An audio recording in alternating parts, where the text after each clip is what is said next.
হরে কৃষ্ণ। আজ আমি পাঠ করব শ্রীমদ্ ভগবদ্ গীতার সপ্তদশ অধ্যায় শ্রদ্ধাত্রয় বিভাগ যোগের শ্লোক 8, 9, 10, 11 ও 12। অডিওর শুরুতে আমার সকল ভক্তিমতী মা ও ভক্তবৃন্দের কাছে একটি আবেদন, আপনারা আমার এই ছোট্ট চ্যানেল অমৃত গ্রন্থকে সাবস্ক্রাইব করে অনেক অনেক দূর পৌঁছে দিন, যাতে ভগবানের এই অমৃত বাণী সর্ব মানুষের মধ্যে, সর্বস্তরের মানুষের মধ্যে পৌঁছে যায় এবং তাদের কৃষ্ণ প্রাপ্তি লাভ হয়। আমি এই আশা রেখে আপনাদের কাছে এইটি নিবেদন করছি, আপনারা অবশ্যই অমৃত গ্রন্থ চ্যানেলটিকে সাবস্ক্রাইব করে আমাকে আশীর্বাদ করবেন এবং এই অমৃত গ্রন্থ চ্যানেলটিকে বহু দূর পৌঁছে যেতে সহযোগিতা করবেন।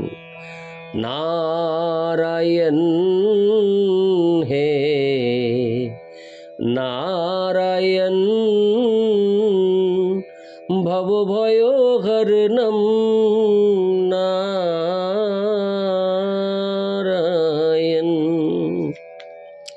श्लोक 8। आयु सत्व बलारोग्य सुख प्रीति विवर्धना रस्सा स्निग्धा स्थिरा हृद्या आहारा सात्विक प्रिया। অনুবাদ: যে সমস্ত আহার আয়ু, অস্তিত্ব, বল, আরোগ্য, সুখ ও প্রীতিবর্ধনকারী এবং রসযুক্ত, স্নিগ্ধ, স্থায়ী ও মনোরম, সেগুলি সাত্ত্বিক মানুষদের প্রিয়। ইতি শ্লোক 8। শ্লোক 9। কটম্বল লবণাতুষ্ণ তীক্ষ্ণ রুক্ষ বিদাহীন আহার রাজসশ্রেষ্ঠা দুঃখ শোকাময় প্রদা। অনুবাদ: যে সমস্ত আহার অতি তিক্ত, অতি অম্ল, অতি লবণাক্ত, অতি উষ্ণ, অতি তীক্ষ্ণ, অতি সূক্ষ্ম, অতি প্রদাহকর এবং দুঃখ শোক ও রোগ প্রদ, সেগুলি রাজসিক ব্যক্তিদের প্রিয়। ইতি শ্লোক 9। শ্লোক 10। জাত জামং গত রসং পুতি পর্যুষিতং চ যৎ উচ্ছিষ্টমপি চামেদ্ধং ভোজনং তামস প্রিয়ম। অনুবাদ: আহারের এক প্রহর পূর্বে রান্না করা খাদ্য নিরস, দুর্গন্ধযুক্ত, পচা এবং অপরের উচ্ছিষ্ট ও অমেদ্য দ্রব্য তামসিক ব্যক্তিদের প্রিয়।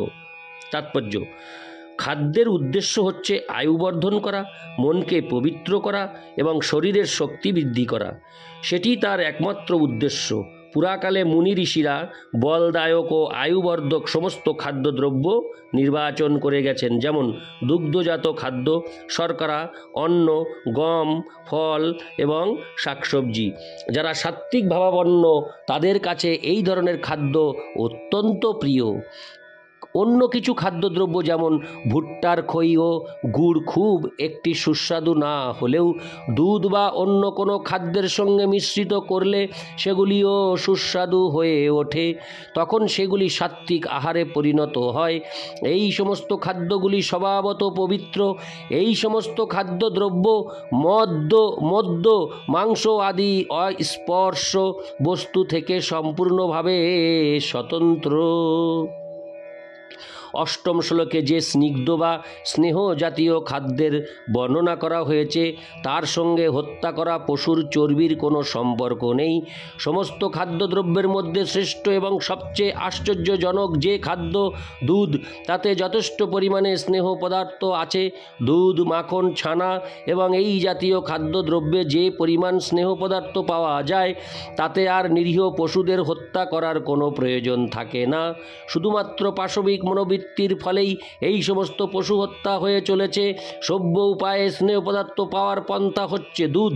নর পশুরাই কেবল পশু হত্যা করে থাকে। ছোলা, মটর, গম আদিতে যথেষ্ট পরিমাণে প্রোটিন বা অন্নসার পাওয়া যায়। রাজসিক খাদ্য হচ্ছে সেই সমস্ত খাদ্য যা তিক্ত, অত্যন্ত লবণাক্ত বা অতি উষ্ণ অথবা অতিরিক্ত শুকনো, লঙ্কা মিশ্রিত, যার ফলে উদরে কফ উৎপন্ন হয়ে শ্লেষ্মা প্রদান করে এবং অবশেষে রোগ দেখা দেয়। আর তামসিক আহার হচ্ছে সেগুলি যা টাটকা নয়, যে খাদ্য আহারের কম করে 3 ঘন্টা আগে রান্না করা হয়েছে ভগবত প্রসাদ ব্যতীত তা তামসিক আহার বলে গণ্য করা হয়। যেহেতু তা পচতে শুরু করেছে তাই এই সমস্ত খাদ্য দুর্গন্ধযুক্ত, সেগুলি তমগুণ সম্পন্ন মানুষদের আকৃষ্ট করে, কিন্তু সাত্ত্বিক ভাবাপন্ন মানুষেরা তা সহ্য করতে পারে না। পরমেশ্বর ভগবানকে নিবেদিত প্রসাদ বা সাধু মহাত্মার প্রসাদ, বিশেষ করে গুরুদেবের উচ্ছিষ্ট প্রসাদ অবশ্যই গ্রহণ করা যেতে পারে। তা না হলে উচ্ছিষ্ট খাদ্য তামসিক বলে গণ্য করা হয় এবং তার ফলে রোগ সংক্রামিত হয়। এই ধরনের খাদ্য তামসিক মানুষদের কাছে যদিও খুব সুস্বাদু বলে মনে হয়, কিন্তু সাত্ত্বিক ভাবাপন্ন মানুষরা এই ধরনের খাদ্য পছন্দ করে না, এমনকি স্পর্শও পর্যন্ত করে না। শ্রেষ্ঠ খাদ্য হচ্ছে সেই খাদ্য যা পরমেশ্বর ভগবানকে নিবেদন করা হয়েছে। ভগবদ গীতায় ভগবান বলেছেন যে শাকসবজি, ময়দা, দুগ্ধ আদি থেকে প্রস্তুত আহার্য যখন ভক্তি সহকারে তাকে নিবেদন করা হয় তিনি তা গ্রহণ করেন। পত্রং পুষ্পং ফলং তোয়ম, অবশ্য ভক্তি ও প্রেমেই মুখ্য বস্তু, অবশ্য ভক্তি ও প্রেমই মুখ্য বস্তু যা পরমেশ্বর ভগবান গ্রহণ করে থাকেন। কিন্তু এটিও উল্লেখ করা হয়েছে যে বিশেষভাবে প্রসাদ তৈরি করতে হয়। শাস্ত্রের নিয়ম অনুসারে প্রস্তুত এবং পরমেশ্বর ভগবানকে নিবেদিত প্রসাদ বহু পূর্বে তৈরি হলেও গ্রহণ করা যেতে পারে, কারণ ভগবানের উদ্দেশ্যে নিবেদিত খাদ্য চিন্ময়, তা সকলের জন্য খাদ্যদ্রব্য জীবাণুমুক্ত, আহার্য ও সুস্বাদু করে তুলতে হলে তা অবশ্যই পরমেশ্বর ভগবানকে নিবেদন করা উচিত। ইতি শ্লোক 10। শ্লোক 11। কাঙ্ক্ষিক্ষোভীর্যজ্ঞ বিধিদিষ্ট য ইজ্জতে যষ্ট ব্যামে ব্যতিমন সমাধায় সাত্ত্বিক। অনুবাদ: ফলের আকাঙ্ক্ষা রহিত ব্যক্তিগণ কর্তৃক শাস্ত্রের বিধি অনুসারে যজ্ঞ অনুষ্ঠান করা কর্তব্য। এভাবে মনকে একাগ্র করে যে যজ্ঞ অনুষ্ঠিত হয় তা সাত্ত্বিক যজ্ঞ। তাৎপর্য: সাধারণ মানুষ কোন ফলের আকাঙ্ক্ষা করে যজ্ঞ অনুষ্ঠান করে? হরে কৃষ্ণ। সাধারণ মানুষ কোনো ফলের আকাঙ্ক্ষা করে যজ্ঞ অনুষ্ঠান করে, কিন্তু এখানে বলা হয়েছে যে কোনো রকম ফলের আকাঙ্ক্ষা না করে যজ্ঞ অনুষ্ঠান করা উচিত। কর্তব্যবোধে আমাদের যজ্ঞ করা উচিত।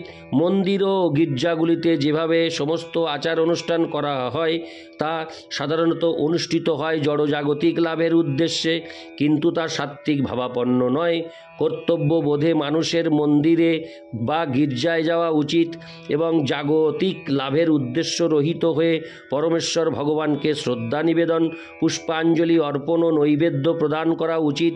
সকলেই মনে করে যে কেবল ভগবানের উপাসনা করার জন্য মন্দিরে গিয়ে কোনো লাভ নেই, কিন্তু অর্থ লাভের জন্য ভগবানের উপাসনা করার কথা শাস্ত্রে অনুমোদিত হয়নি। পরমেশ্বর ভগবানের শ্রী বিগ্রহকে কেবল শ্রদ্ধাঞ্জলি নিবেদন করার জন্যই সেখানে যাওয়া উচিত। তার ফলে মানুষ সত্য গুণে অধিষ্ঠিত হয়। প্রতিটি সভ্য মানুষেরই কর্তব্য শাস্ত্রের নির্দেশ পালন করা এবং পরমেশ্বর ভগবানকে শ্রদ্ধা নিবেদন করা। ইতি শ্লোক 11। শ্লোক 12। অভিসন্ধায় তু ফলং দম্ভার্তমপি চৈব যৎ ইজ্জতে ভরত শ্রেষ্ঠ তং যজ্ঞং বিদ্ধি রাজসম। অনুবাদ: হে ভরত শ্রেষ্ঠ, ফল কামনা করে অথবা দম্ভ প্রকাশের উদ্দেশ্যে যে যজ্ঞ অনুষ্ঠিত হয় তাকে রাজসিক যজ্ঞ বলে জানবে। তাৎপর্য: কখনো কখনো স্বর্গপ্রাপ্তির জন্য অথবা কোনো জাগতিক লাভের উদ্দেশ্য নিয়ে যজ্ঞ ও বৈদিক আচরণ অনুষ্ঠান করা হয়। এই ধরনের যজ্ঞ বা আচার অনুষ্ঠান রাজসিক বলে গণ্য করা হয়। ইতি শ্লোক 12। নারায়ণ হে নারায়ণ ভবভয়হরণম নারায়ণ।